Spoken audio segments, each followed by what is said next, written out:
It was almost real, the Pro Wrestling History Podcast, episode 88. Hello, and welcome to this episode of It Was Almost Real, the Pro Wrestling History Podcast. My name is Ken Zimmerman Jr., and this is the podcast dedicated to the history of professional wrestling between 1870 and 1930. And in this episode, I'll be discussing the history of professional wrestling on Decoration or Memorial Day. But first, I wanted to just give a brief update this week.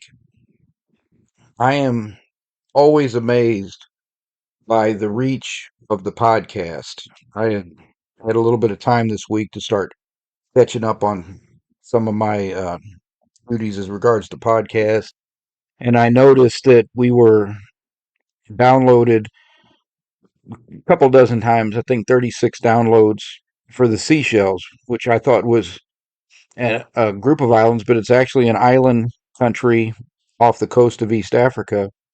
And so I looked, and besides the United States, which is where it's downloaded the most, podcast has been listened to in the Netherlands, the Seychelles, Turkey, Canada, Germany, Finland, the United Kingdom, Japan, Austria, Estonia, France, Ireland, and Poland. I just want to thank everybody that takes the time to listen to the episodes each week. It's really kind of encouraging to see that it is listened to so widely, and it's kind of encouraged me. It will be hard for me to do a weekly episode in July and August for sure.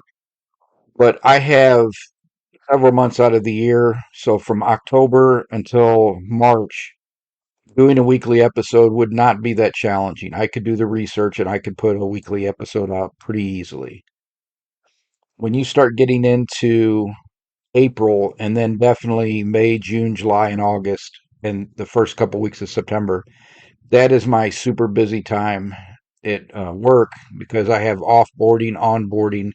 I have the new fellows coming in. I have the fellows that are graduating, and we have a lot of accreditation tasks we have to do, and I can't let the faculty and my fellows down. If I can put out a weekly episode during the summer, I will. I definitely will be able to do it in the fall through spring of this upcoming year. But thank you for listening. It is really encouraging. So for book updates, I have finished the Divided Championship era. I'm putting the last couple of edits onto it. It's going to go to my reading team, and then it should be available the first or second week in June. After I complete this project, I am going to take a break from pro wrestling history for just a couple of months, and I'm going to reissue one of my St. Louis history books, and it is the St. Louis Civil War, the streetcar strike of 1900. That is one of my earliest books. It's on the short side, and I have access to so many more sources than I did when I first did that book that I think I can put out a much better second edition in about 3 to 4 months. So I'm going to work on that over the summer while I'm so busy at work, and then I'll start on the next pro wrestling project probably around September, October. I know that the first project I'm going to do is a compilation of 10 19th century professional wrestlers whose careers and the information available about their life is too short for a full book on them. But if I put 10 of their stories together, we can make a decent sized book and capture some of tales that probably wouldn't be told otherwise because their careers just, there's not enough information there for a feature length book. And then after I finish that book, I think that I'm going to write the book on Jim Browning I've been thinking about. That one could change because that'll be the next big project I work on. So stay tuned for more information about that. The main content, the historical content I wanted to talk about for this week's episode, centers around what we call Memorial Day in the United States. It started out actually as Decoration Day, and it started out after the American Civil War. If you put all the wars that the United States has been involved in, I think that it is still the case that the Civil War, more Americans died in that war because it was a civil war, Americans fighting each other, than any of our all of the rest of our wars put together. The Decoration Day, Memorial Day, was a time for families to go and decorate the graves of the soldiers, sailors that had lost their lives fighting for the United States. That also kind of morphed into it was not only they would decorate the military graves, which was the main focus of the holiday. It started right after the American Civil War, but they would start to decorate the graves of all of their past loved ones. So for a while it was Decoration Day, and then in 1971 it was changed to Memorial Day. I didn't even know about the whole decorating of the graves before I started reading up on a match between Stanislaus Zabisco and Frank Gotch in 1910. My aunt and the Zimmermans would often go to Leitner Cemetery on Memorial Day and decorate the graves, but I wasn't around, so I never knew that. And it was not something that we did up here, up in St. Louis, because my maternal grandmother, Alvina Ellis, who we spent a lot of time with because she was our babysitter, told me at least 10 or 15 times in my lifetime, do not waste your time visiting my grave. I am gone. If whatever you did for me in life has to be sufficient, because there's nothing you can do for me after I'm gone. She thought going to the cemetery was a waste of time, and she told me frequently that she did not want me to waste my time going to her gravesite. So I disobeyed her. I've been 4 or 5 times, but she passed away in 1991, so you're talking 34 years, and I've been 4 or 5 times. So I don't think I'm disobeying Grandma too much, but she did not consider that a worthy spending of your time. It's obviously it was a big part of a number of people's lives in the past. So much so that, but let me first say why promoters and managers like to schedule big cards on holidays like Memorial Day, 4th of July, and Labor Day. You'll understand it better in a few weeks when I talk about what it was like to be a wrestling fan going to the wrestling matches in the 1920s. Promoters and managers like to schedule the big cards on those days because most people in those days worked 6 10-hour days. Sunday was the only day they would have off. And it wasn't an 8-hour work day, it was a 10-hour work day. That is more of a modern phenomenon, the 8-hour work day. And I've seen that there is movement now to shorten it up even more to a 35 or a 37.5 hour work week. I think some of the European countries have gone to a 4-day work week. Well, it'll be interesting to see where society, businesses, and employees kind of end up by the time all of the negotiations and that are over with. But right now, 40 hours has been standard since the 1940s in the US, with most people working 6 10-hour days. If you're going to a wrestling match on a Wednesday night, that means you've got to get up Thursday morning and go to work, and you've already worked 10 hours by the time you've come to the wrestling matches, and then you're going to have to work a 10-hour day the day after the wrestling matches. It was great for promoters if you could put it on a holiday because one, people would often be off work. Yes, they would have to go to work the next day, but you could also put the card in the middle of the day. So ballparks were popular venues for really big matches. When Joe Stecker wrestled Ed Strangler Lewis in 1916 in a really anticipated match, they wrestled in an Omaha ballpark and drew 16,000 fans. When Frank Gotch wrestled George Hackenschmidt the second time on Labor Day 1911 in Comiskey Park, they drew, I think, 32 to 34,000 fans to that ballpark, because it was on a holiday and they could do the match during the day, and that would give people time to get home and get prepared for work the next day. So it was always good from a financial standpoint to be able to schedule the big match on a holiday. Gotch's promoter, ML Clank, knew that, so he wanted to schedule Frank Gotch versus Stanislaus Zbyszko in 1910 on May 30th, 1910, which was Decoration Day / Memorial Day.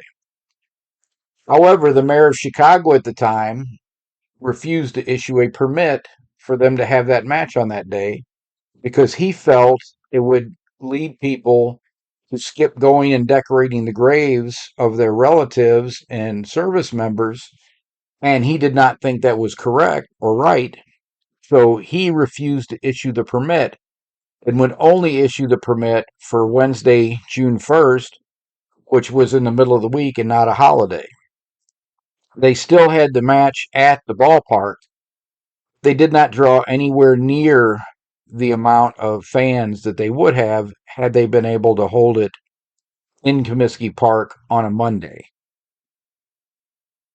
It shows you that wrestling doesn't occur in a vacuum. We tend to just think, and when we're looking at wrestling, we just tend to think about it from promoters, wrestlers, fans, newspaper reporters' perspective. We often forget that there's a bigger world going on outside there, that where they have their own competing interests and things.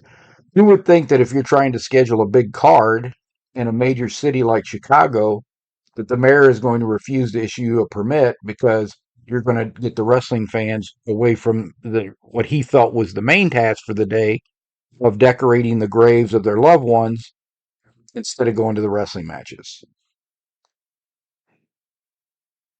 Memorial Day, Decoration Day still would remain a huge holiday for wrestling fans. They would still do cards for the different wrestling promotions, and holidays would remain an important part of the wrestling schedule up until the national expansion and WWE really took over everything. I don't think there are a whole lot of cards on the holiday anymore. So Thanksgiving, which was always a huge wrestling day in the South, people would go to Thanksgiving dinner and then they would go to the wrestling matches at night.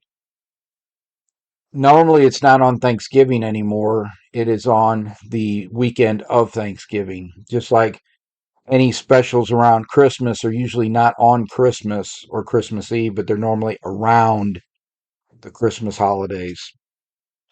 But when you were primarily a live gate business, today there's much more money in television distribution, premium live events, streaming, networks. So you don't really, the live events are not nearly as important as they were prior to pay-per-view, prior to it becoming such a television product. So up until the 1980s, 1990s, live gates were the main way wrestlers, promoters made money. So you always wanted to schedule your events where you would have the ideal climate to make the most money. And if people had the opportunity to come because it was on a holiday, they were off work, and they would have time to prepare for work the next day, you were much more likely to draw a huge crowd than if not. So that is why Memorial Day, Decoration Day would be such a big deal for wrestlers and promoters. I've got a couple of recommendations this week. Well, I've got a lukewarm recommendation and I've got a strong recommendation. The strong recommendation isn't even for anything wrestling related. I'm reading a book called The Immortal Life of Henrietta Lacks by Rebecca Skloot, and it is about an African American lady who died from cervical cancer in 1951 at the age of 31. Prior to her death, they captured some of her cells from the cervical cancer, and prior to capturing her cells. They had never been able to keep cells alive when they were doing tissue culture. But these cells of Henrietta Lacks were extremely powerful cells, and they not only survived, but they grew at an astounding pace. And a lot of the medical inventions or improvements in medicine, improvements to our health, have come from research that has been made possible by these cells from Henrietta Lacks. And up until probably 30, maybe 40 years ago, people didn't even know who the donor of those cells were, because prior to the modern era, how you got samples from patients and how much you divulged to people, how much you consented them for things, there was no set of principles for it.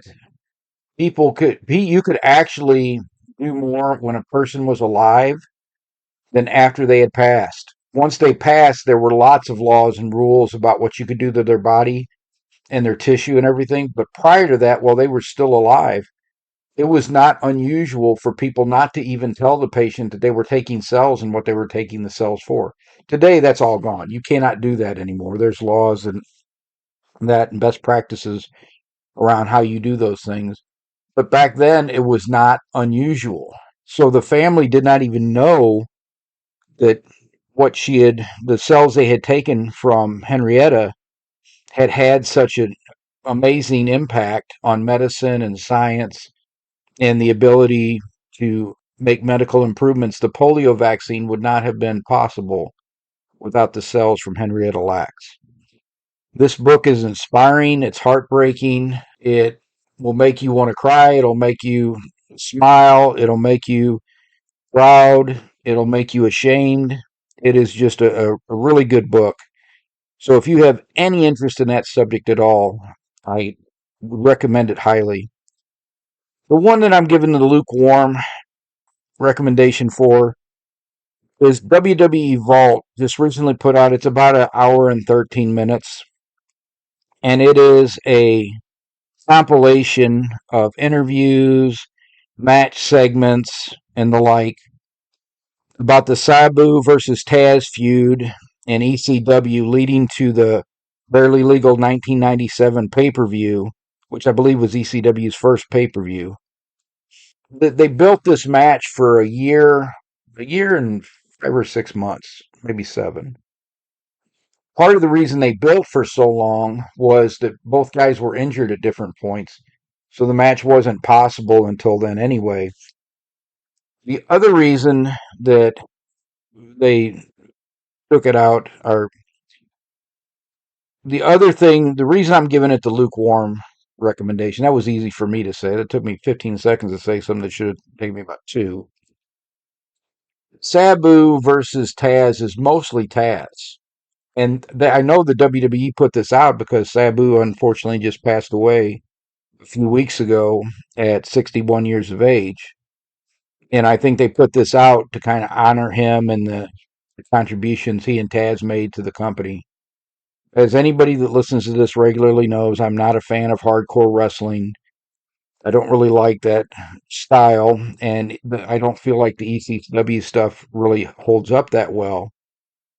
If you were going to look and say, okay, if you were going to tell me who to go watch do this style of wrestling, who would you recommend?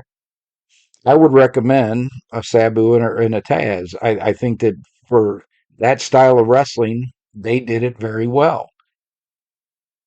That style of wrestling also breaks bodies down much quicker and shortens careers. And Taz uh, had to retire because of his injuries, and Sabu has made no secret of the fact over the last several years his body is pretty beaten up. And so, rest in peace, Sabu. I would have given this a stronger recommendation, but Sabu didn't talk. I just didn't think there was a whole lot of Sabu material in here, although for a lot of this, he was actually in Japan, so he couldn't have been in some of it. So if you are interested in that feud at all, I would recommend checking that out. I already know what I'm going to recommend for next week, wrestling wise, and it'll be a return to classic wrestling. So, for this week's review, this is available on YouTube, and this is actually a show that I saw when it was first on television. And this is the UWF TV show from October 25th, 1986. In 1986, prior to it becoming the UWF, we started getting Mid South Wrestling syndication when it was still Mid South Wrestling. Behind World Class, this was my second favorite television show because I think wrestling wise, it was produced extremely well. The show opens with a recap of the battle royal from the week before that led to Savannah Jack being fired from Skandar Akbar's Devastation Incorporated. And then it cuts to Jim Ross on commentary, and he's joined for the first half of the show by Terry Taylor. It was very common for Mid South Wrestling to have a wrestler join their normal play by play announcer in the booth for commentary. Ed DiBiase, Bob Roop, Ernie Ladd, all were commentators in the Mid South back uh, in the day. And so this was very common for Mid South Wrestling. And the show opened up with an enhancement match. It was Freebird Buddy Roberts versus Ken Massey. Roberts was the UWF television champion. Roberts easily won the match. And the match was used to further the storylines that Roberts was ducking strong challengers to wrestle enhancement talent. This to me also shows that Vince's talent raids by 1986 were really taking a toll on the other promotions. Because I remember going back and looking at World Class in 86 and 87, and you could tell that the raids on the talent were really hurting the other promoters because they were using people in positions that they would have never used them before had it not been the fact that they just needed them. They couldn't get other talent because Vince was tying everybody up. The next segment they show is from the previous week where Skandar Akbar kicks Savannah Jack out of Akbar's army. So after Akbar sucker punched Savannah Jack starts to go after him. One man gang and Bad Leroy Brown cut him off, but then Savannah Jack super kicks both of them and chases Akbar from the ring. And this set Savannah Jack up to be a huge babyface. And I did like Savannah Jack when I used to watch this show. I always wondered what happened to him because you kind of never heard anything from him after UWF folded up. But actually, he retired a little bit before UWF folded up. So his name was Theodore Russell. He had played football for the University of Minnesota, and I don't know if he was into powerlifting after that, but he had used steroids for most of his life. So when he got into professional wrestling in 1985, he was already 37 years old. He was born in 1948. And he had a 2-year career. So in 1985, he was from Minnesota, so he broke in wrestling for Vern Gagne's promotion. And they broke him in as T-Bone Brown. He goes to the Universal Wrestling Federation, and Bill Watts, fortunately, gives him the Savannah Jack name. He was a big star for them.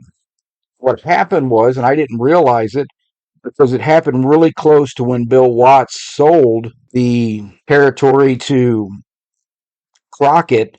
So during that transition from UWF to Crockett is when he retired.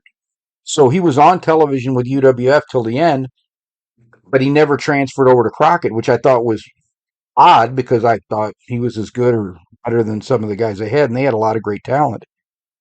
But it turns out he had spit up a blood clot in July of 87. Went to see a doctor, and they told him he had cardiomyopathy from his years of steroid abuse. So he had to retire in 1987 when he was almost 40. He was almost 40. 2001, he has a stroke, and unfortunately, Theodore Russell, who's That's his real Theodore Ted Russell, which is Savannah Jack's real name. He passed away in 2012 at the age of 63. So rest in peace, Savannah Jack. I thought you were really underrated, and the fact that you only had 2 years ring experience, uh, he was more talented than he should have been with only 2 years of ring experience.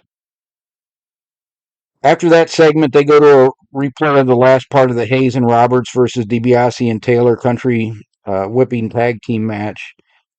This was a match where Hayes stole DiBiase's black glove and knocked DiBiase out with it. Other than that, it was just to continue. The Freebirds were the top heels at the time, and this was just a segment to kind of further that storyline along. We get our next match, which is One Man Gang and Bad Leroy Brown versus Jeff Rates and Jumpin' Joe Savoldi. And they pretty much just crushed Rates and Savoldi, which is what you would expect to happen in that match. After they come back from the break, Michael Hayes joins Jim Ross on commentary, and Terry Taylor leaves for the. Terry Taylor had already left before Hayes joined commentary. And they commentate on an Iceman Parsons versus Gustavo Mendoza match, which was over pretty quickly. And the only thing I noticed in there was I thought Iceman looked a little heavy, not in quite as good a shape as he had been in world class. And he was approaching 40 at that point. And so then we get to kind of the main event. It's the main angle for the show, and that is the UWF World Tag Team Champions, the Fantastics, defending their titles against Hollywood John Tatum and Jack Victory. And Missy Hyatt is still accompanying John Tatum to the ring. And this is to set up the angle of Missy leaving Tatum for Eddie Gilbert. You'll also understand after I get done that this was a case of art imitating life or life imitating art. So they wrestle a pretty competitive match for about 10 minutes. And then Eddie Gilbert shows up at ringside with roses that he gives to Missy. And he seems to be successfully wooing Missy. Now, I didn't say this before, but in real life outside of wrestling, which I did not know at the time because there were no newsletters. Well, there were newsletters, but I just wasn't aware of them. So if you read the Wrestling Observer, you probably knew that they were a couple in real life, but I had no idea. You suspected they probably were because she went with him from world class to Mid South UWF, but you don't know for sure. But in real life, that they are a couple. Now, I don't know if they were having problems before this, after this, or what happened, but Eddie brings her roses. She seems to be successfully wooing Missy, which catches Tatum's attention, and Tommy Rogers rolls up and pins a distracted Tatum. Missy is furious that they didn't win the title, so she starts to leave with Eddie, but Tatum cuts him off and places him back into the ring. When they re-enter the ring, Eddie tells Missy to go stand in the corner while he talks to Tatum, and as he turns back around, John Tatum sucker punches him. And then he and Victory start putting the boots to Eddie Gilbert. Tatum shoves Missy into the corner and is menacing her with the roses. Now, all of these guys are heels. Eddie Gilbert's a heel. He has Hot Stuff International, which is his proteges, and they're a tag team, a young Sting and a young Rick Steiner. And Tatum and Victory have been heels as well for a long time. So this is a heel versus heel angle. And while Tatum is in the corner threatening Missy, Sting and Steiner hit the ring and beat up Victory and toss him over. Eddie gets up and hits Tatum from behind, and then they start to turn on. So they Victory out of the ring, and Sting and Steiner are holding up John Tatum, and Eddie's going to punch him, and then he says no. He looks at Missy and he says, "You hit him," because Missy's got one of those huge Gucci purses. Missy falls off, hits Tatum in the face with the thing, and you could tell he starts to blade himself as he's going down. As soon as he gets hit in the face with the purse, he reaches towards his head with the blade. And Missy walks out arm in arm with Eddie Gilbert. Tatum is in the ring being assisted by Jack Victory, where he's bleeding all over. And the segment ends there. They come back for what would have been a UWF title match, but they don't even get to the ring before they have to cut it off. For and next week, folks, we'll show you the end of this match, and that's how the show goes off the air.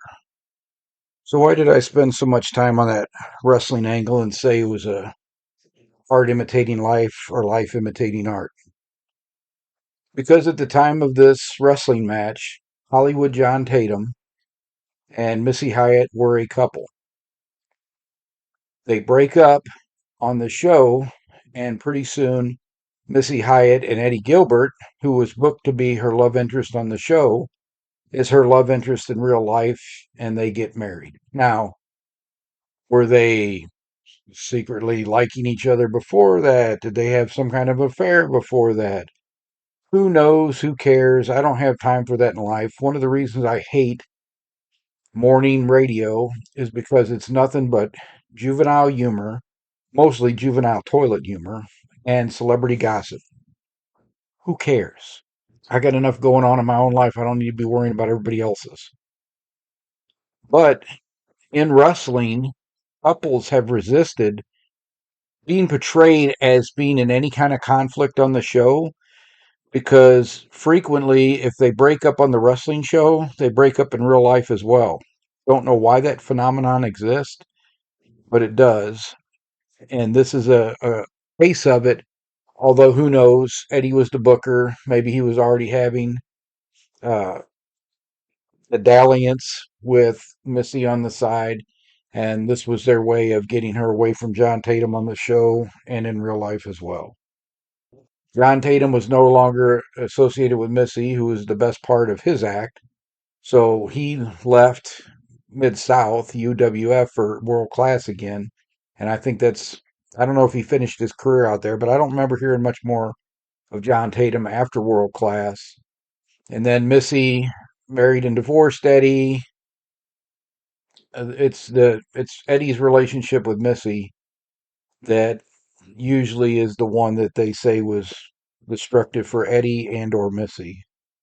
But wasn't there, wasn't hanging out with them, couldn't tell you yay or nay.